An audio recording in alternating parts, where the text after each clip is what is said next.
warahmatullahi wabarakatuh. Perkenalkan, saya Muhammad Wika Saputra dan teman saya Saiful Ganamanullah. Saya Rasid Ramadan Firdaus. Saya Muhammad Arasyari Hanabil. Di sini kami akan menjelaskan tentang jaringan lokal dan topologi internet. Moments later.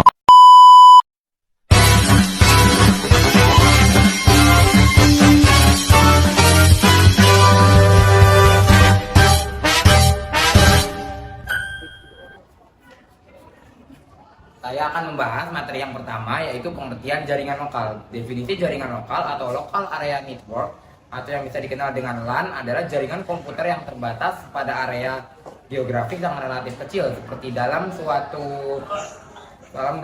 gedung, kampus atau kantor. Jaringan ini digunakan untuk menghubungkan perangkat-perangkat komputer seperti komputer desktop, laptop server printer, dan perangkat lainnya agar dapat saling berkomunikasi, berbagai data, dan berbagi sumber daya.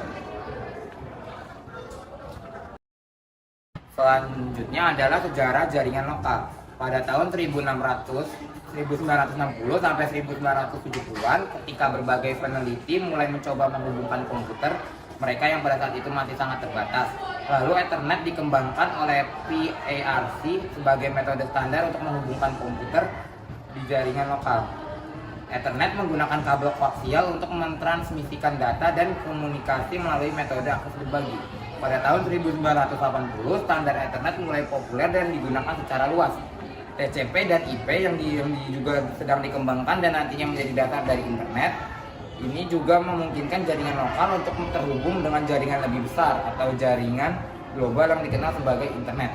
Selanjutnya pada tahun 1990, jaringan lokal semakin berkembang pesat dengan pengenalan teknologi baru seperti jaringan nirkabel atau Wi-Fi dan jaringan berbasis serat optik. Terakhir pada tahun 2000-an sampai saat ini, jaringan lokal terus berkembang dengan pesat. Kecepatan dan kapasitas jaringan terus meningkat. Jaringan lokal terus bertransformasi dan beradaptasi memenuhi kebutuhan komunikasi dan konektivitas yang semakin kompleks.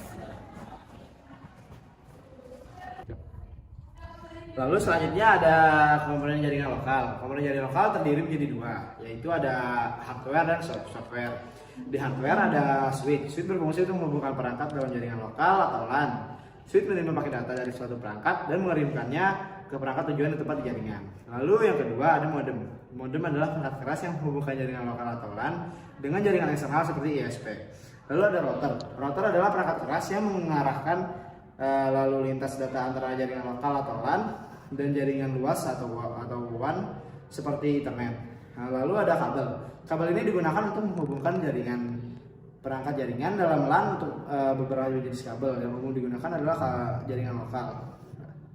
Adalah seperti kabel Ethernet dan kabel serat optik. Perlu diperhatikan bahwa ini adalah beberapa komponen utama dari jaringan internet melibatkan banyak komponen dan infrastruktur yang lebih kompleks. Lalu kita beralih ke software. Di software ada browser. Browser adalah perangkat lunak yang digunakan untuk mengakses dan mengambilkan informasi di internet.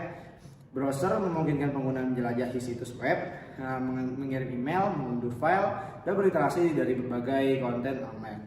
Lalu ada protokol. Protokol adalah aturan dan prosedur yang digunakan dalam komunikasi jaringan. Ini mengatur bagaimana data dikirim, diterima, diproses dalam jaringan. Contohnya seperti TCP atau IP. Lalu ada sistem operasi. Sistem operasi adalah perangkat lunak yang mengelola sumber daya komputer dan menyediakan antarmuka antara pengguna dan perangkat keras. Macam-macam jenis topologi jaringan lokal. Yang pertama adalah topologi bus. Dalam topologi ini, semua perangkat jaringan terhubung ke dalam satu jaluran komunikasi tunggal. Data yang dikirimkan dari satu perangkat akan diterima oleh semua perangkat lainnya. Jika salah satu perangkat mengalami gangguan atau kerusakan, maka perangkat lainnya akan saling terpengaruh. Yang kedua adalah topologi ring. Setiap perangkat jaringan terhubung dengan dua perangkat terdekat yang membentuk sebuah cincin. Data dikirimkan secara satu arah melewati setiap perangkat sehingga mencapai tujuannya. Keuntungannya adalah setiap perangkat memiliki akses yang sama terhadap saluran komunikasi. Namun, jika ada yang gagal, maka keseluruhan jaringan akan terputus. Yang ketiga adalah topologi bintang. Setiap perangkat jaringan terhubung ke satu perangkat pusat, seperti switch. Perangkat pusat bertindak sebagai titik pusat yang menghubungkan semua perangkat ke dalam jaringan. Jika salah satu perangkat mengalami kerusakan, perangkat lainnya tidak akan terpengaruh. Yang keempat adalah topologi mesh. Setiap perangkat jaringan terhubung langsung ke setiap perangkat lain. Ini menciptakan banyak jalur komunikasi. Ini memiliki keandalan yang tinggi, karena jika satu jalur gagal, maka masih ada jalur alternatif lainnya. Namun, topologi ini memerlukan kabel yang lebih banyak, serta konfigurasi yang kompleks dibanding dengan jenis topologi yang lain.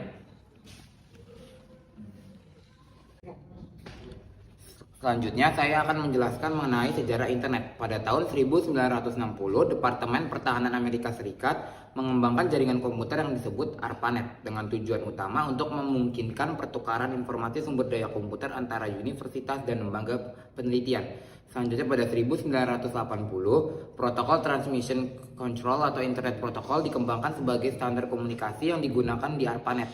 TCP atau IP ini dasar dari internet modern dan memungkinkan berbagai jaringan komputer untuk terhubung satu sama lain. Selanjutnya pada tahun 1990 dikembangkan konsep World Wide Web menghubungkan hypertext atau teks tautan dengan protokol internet yang memungkinkan pengguna mengkaji informasi dengan cara mudah dan terstruktur. Pertengahan hingga akhir tahun 1990-an, internet mengalami komersialisasi yang cepat. Perusahaan mulai memanfaatkan sebagai platform untuk bisnis dan perdagangan elektronik. Selain itu, popularitasnya juga meningkat secara drastis di kalangan masyarakat umum. Pada awal tahun 2000-an muncul situs web media sosial seperti Facebook dan Twitter yang mengubah cara orang berinteraksi dan berbagai informasi secara online. Pada saat itu, perkembangan teknologi ponsel cerdas membuat akses internet yang mudah melalui perangkat seluler. Internet yang terus berkembang lebih maju hingga menjadi bagian penting dari kehidupan sehari-hari seperti sampai saat ini.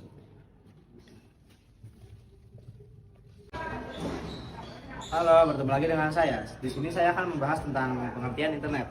Apa sih pengertian internet itu? Pengertian internet adalah jaringan global yang terhubung secara luas menggunakan berbagai teknologi dan protokol komunikasi. Internet yang menyediakan akses ke berbagai sumber daya, informasi, layanan, dan komunikasi di seluruh dunia dengan menggunakan internet. Selanjutnya, saya akan membahas komponen dari internet. Yang pertama, ada Internet Service Provider atau ISP. Adalah penyedia layanan internet yang menyediakan akses internet ke pengguna, memiliki infrastruktur serangkaian perangkat keras dan lunak untuk menghubungkan jaringan internet secara global. Yang kedua, ada server dan klien. Server adalah komputer atau perangkat keras yang menyimpan berbagai layanan seperti menyimpan data dan menyediakan aplikasi. Server melayani permintaan dari klien, merupakan perangkat yang mengakses layanan disediakan oleh server. Klien mengirimkan permintaan dan server merespon dengan mengirimkan informasi yang diminta. Yang ketiga ada router. Router adalah perangkat keras yang mengarahkan lalu lintas data antara jaringan lokal atau LAN dan jaringan luas WAN seperti internet. Router memutuskan rute terbaik bagi paket data yang dikirim antara jaringan yang berbeda. Yang keempat ada modem. Modem adalah perangkat keras yang menghubungkan jaringan lokal atau LAN dengan jaringan eksternal seperti ISP. Modem mengubah sinyal digital menjadi sinyal analog dan sebaliknya. Memungkinkan koneksi internet. Modem memungkinkan komputer atau jaringan lokal untuk terhubung ke jaringan yang lebih luas seperti internet. Yang terakhir ada browser. Perangkat lunak yang digunakan untuk mengakses dan menampilkan informasi di internet. Browser memungkinkan pengguna menjelajahi situs web, mengirim email, mengunduh file, dan berinteraksi dengan berbagai konten online. Kemudian, peran dan manfaat internet dalam kehidupan sehari-hari. Yang pertama ada akses ke informasi. Internet memberikan akses cepat dan mudah ke berbagai sumber daya informasi, situs web, jurnal online, dan database. Penggunaan data mencari informasi, belajar, dan mendapatkan pengetahuan secara luas. Yang kedua ada komunikasi global. Internet memungkinkan komunikasi antar individu, keluarga, teman, dan antar rekan kerja di seluruh dunia melalui email, pesan instan, panggilan suara, dan video conference. Ini memfasilitasi kolaborasi, pertukaran ide, dan hubungan sosial jarak jauh. Yang terakhir ada e-commerce. Internet adalah platform untuk utama perdagangan elektronik atau e-commerce. Pengguna dapat melakukan pembelian dan penjualan produk secara online. memberikan kenyamanan dan fleksibilitas dalam bekerja. Melanjutkan materi sebelumnya, peran dan manfaat internet dalam kehidupan sehari-hari ialah hiburan dan media. Internet menyediakan akses ke berbagai konten hiburan seperti musik, video film, dan permainan. Pengguna dapat menonton streaming, mendengarkan musik, dan berinteraksi dengan konten hiburan lainnya. Lalu, internet juga membantu dalam e-learning dan pembelajaran online. Internet memfasilitasi pembelajaran online dan pembelajaran jarak jauh. Pengguna dapat mengakses kursus online, materi pembelajaran, dan platform pembelajaran kolaboratif. Karena sudah mencapai ujung dari materi yang kita bahas, izinkan saya untuk menyampaikan kesimpulan. Internet telah mengubah cara kita menjalani kehidupan sehari-hari dengan menghadirkan manfaat yang tak terhitung jumlahnya. Dengan komponen jaringan yang kompleks dan peran yang sangat penting dalam akses informasi, komunikasi global, perdagangan elektronik, hiburan, dan pembelajaran, internet telah menjadi tulang punggung masyarakat modern. Dalam era digital ini, pemahaman tentang komponen internet dan perannya dalam kehidupan sehari-hari adalah penting.